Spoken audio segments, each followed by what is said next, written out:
Alrighty, that took me a hot second. Am I too pale? I feel like that's realistic. Hello, welcome to my YouTube channel. You can see the boxes behind me. That is actually part of another video. I'm filming me moving out for university. That is supposed to happen in about 3 or 4 days. I'm very excited. Today we are going to be talking about minis that I've brought or received as samples in the last 3 or 4 months, and whether I'm going to be buying the full sizes, and just kind of an overview and look at them. First up, I have this Mecca Cosmetics Nourishing Cleansing Oil. This is what I use for the first step of my double cleanse. I received it in November as a deluxe sample at 50 milliliters from Mecca for my Beauty Loop Level 2 gift. I haven't noticed much of a difference in my skin, but I definitely feel like my makeup is much easier to take off. Previously to receiving this, when I was double cleansing, I was using just coconut oil from the supermarket. This cleansing oil honestly performed pretty on par with the coconut oil that I used to use, but this is just much more convenient. It is much easier to travel with.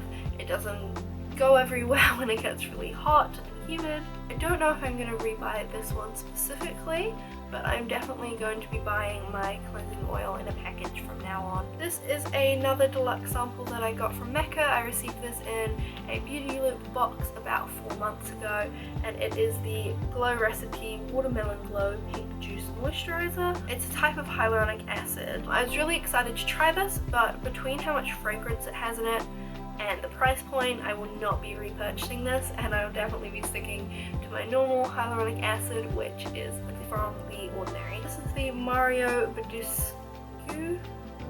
Why have I never learned how to pronounce that? Caffeine eye cream. I also received this in a Beauty Loop box, but I received it in my most recent one. It's nice, it's very hydrating, definitely, but I'm not entirely sure I ever see a difference with caffeine-based products. Yeah, I like it, but I think I'm going to continue to shop around and check out some more eye creams before buying some full sizes. This is a sample of the Goodness Omega Star Facial Oil. Right off the bat, I liked it so much I've already brought the full size.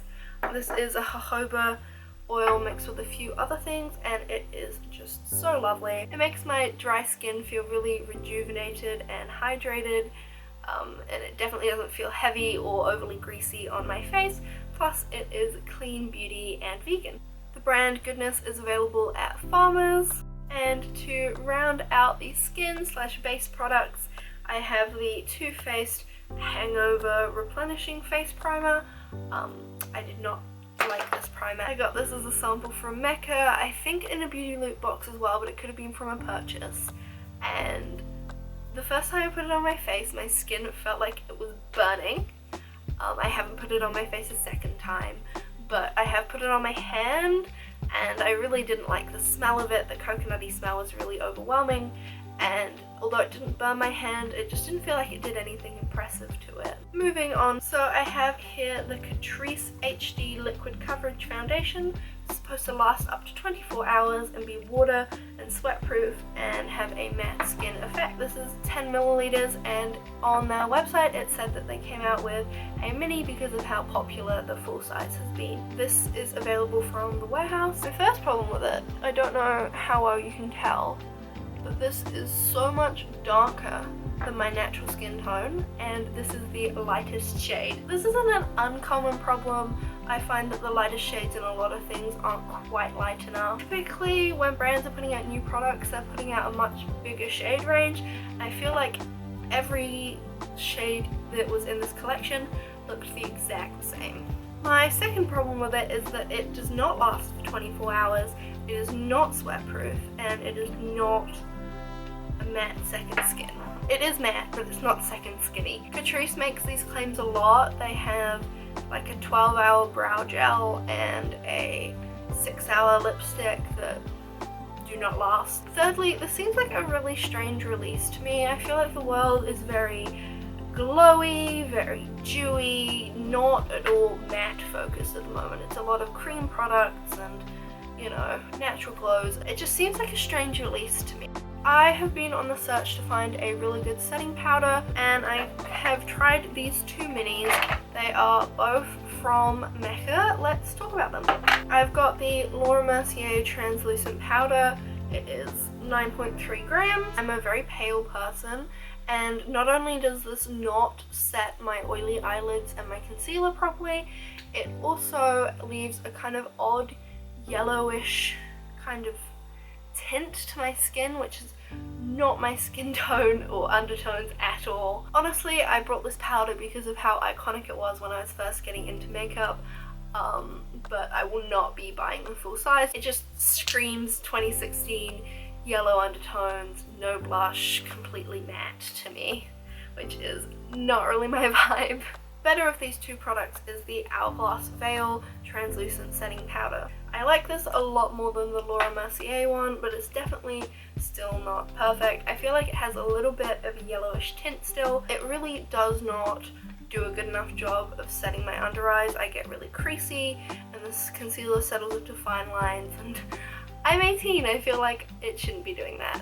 Quite a lot of both of these left. I will be using them until they finish. I don't like to waste makeup, and I've not fully decided whether or not I'm going to buy the full size of the Hourglass Veil. I think I want to shop around a couple more minis first. I'm really interested in trying the Hourglass Ambient Setting Powder and the By Terry Hyaluronic Acid Setting Powder, I think it is. I have the mini of the Too Faced Chocolate Matte Bronzer. I just don't like bronzer. I like contours, I really like contours, but I feel like every bronzer that I've tried has been too orangey for me, or really streaky, and it just looks like I have dirt on my face. It does smell really nice. I don't think I want to put things that smell really nice on my face though. I think I might be giving up on bronzers for a while, and this can go to one of my more tanned friends. Probably my favorite item on this list actually is the NARS Orgasm Blush. So pretty. I brought it after trying out a sample, like the little blush cards. A lady on the Mecca Chit Chat Facebook page was kind enough to send me a bunch that she'd received from her Mecca order. It was really popular in like 2015, I want to say, right when I was first starting to get interested in makeup. Everyone was wearing it. I feel like it kind of fell out of everyone's conscious, but now with this new blush craze, I'm really glad to see it's back and that lots of people are talking about it and wearing it again. If I'm still loving it like I am at the moment when I finish the mini, then I will be splurging and purchasing the full size. To kind of finish out the base face products, I have the Urban Decay All Nighter Setting Spray. This is 30 milliliters, also from Mecca. I got a teeny weeny little sample, maybe 10 milliliters of it, in a beauty loop box. I thought it was quite nice. I wanted to try it out some more, so I bought a 30 milliliter, and it disappeared so quickly, and I hadn't had a chance to decide if I wanted to splurge for a full size or not. So this is actually my second bottle of the Urban Decay All Nighter Mini Setting Spray. I have like a bit of a problem with setting spray anyway, because eyebrow reveal, tend to do soap brows, and setting spray likes to ruin soap brows, and it also unsets my under eyes. So actually thinking about it, I'm definitely not going to be buying the full size of this. I'm gonna have a shop around and see if I can find some better setting sprays, hopefully at a cheaper price. My first ever purchase from Sephora last year was the Selena's Favorite Minis Rare Beauty pack. So it came with the lipstick, the blush, a highlighter, and the mascara. So I'll talk about all four of these. Starting with the lipstick. I think that the formula for this lipstick is lovely. It's really comfortable to wear. It lasts pretty well, but it fades like elegantly. My problem with this is the color. It's such a pretty color, but it's not for me. I don't wear a lot of red colors anyway. I tend to be quite a rose and pinky person, so I think this just comes down to the coloring choice, but I would happily buy one of these lipsticks in a full size in a pink. That kind of sums up my thoughts with the blush as well. This is a very terracotta-y color. I do think it's a nice formula. It clings a little bit to texture, so it can be a little bit patchy. but a little bit definitely goes a long way. It went viral on TikTok for that a while ago, but I'd definitely buy a full size of this in another color, but I'm not sure if I'd ever get through it before it expires. I mean, I've been using this probably a couple times a week for a few months and it's looks full still. The product that I do have a little bit of a problem with in this set is, if I can pick it up, the highlight. I think it's a really pretty color. It's got a slight pink shade to it. My main problem is when you apply it over cream blushes, it pulls the cream blush off, and when pairing it with this blush, it ends up even more kind of patchy and weirdly clingy. It's also just slightly hard to blend. I think it looks really pretty if you've not got a lot of base product on, so you've not really put on a blush. It's a little bit of a difficult product to work with, and I don't think I'd buy a full size of this. But if they made that color in a like shadow or a pan, then I'd definitely be interested in buying that. And then finally, in this little mini set from Rare Beauty, they have the mascara. This might be my new favorite mascara. The reason why it's so impressive to me though is that it stays on my eyelashes. I have pretty oily eyelids, as I was talking about with my setting powders, and then I also get really bad allergies. This eye is kind of permanently crying, and if I go outside, there's like a 50-50 chance in the spring, summer and autumn that I will end up just looking like I'm sobbing. I've attempted to buy the full size twice in person already when I was physically at Sephora's, but when it restocks on the website next time, I will be on that. Also, the full size of this is around the same price as some of the other mascara minis that I've been trying out. But all in all, I really like this little experience with Rare Beauty, and I'm really interested to try the concealer and foundation. Next on this list is a mini eyeshadow palette. This is the Unwrapped mini eyeshadow palette in Orgasm. It is such a pretty looking palette, but my problem with it is that it's not wearable. Well, not even that it's not wearable by itself. You can't just throw this in your bag and expect to make a bunch of different and pretty looks for it for like a weekend trip. That said, I love this little highlight shade here. I think it is the shade, it's either Full Moon or Wild one, but I love this. I use this shade almost every day, but the rest I've barely touched. I'm just not sure what to do with them. There's only one matte. The shades do look really pretty when they are on the eyes though. I won't be buying the full thing, especially because this tiny little thing, 43 New Zealand dollars. Now we're moving on to the mascara section. I am lumping in the next two products together, but they are both mascaras from Hourglass. I can only find one of them right now. This is the Caution Extreme Lash Mascara. I brought this one a couple weeks ago and so far have been loving it. And the other one is the Unlock Instant Lash Extensions. I received that as a free sample in one of my Mecca orders, which was very exciting because that was a really high quality sample to get. Everything I have to say about these mascaras is pretty much the same. Both make my eyelashes look amazing. They hold up really well to my oily eyelids. They have held in place whilst I am sweating / working out. I'm definitely wanting to buy full sizes of both of them, but probably like one after another because they are very similar. I think the difference is that this one, the Caution one, has fibers to extend your lashes, and the Unlock one has, I believe, is a tubing mascara, but I'm not 100% sure. Either way, they're both beautiful mascaras and I will be buying full sizes of them both at some point. I have two more mascaras on here.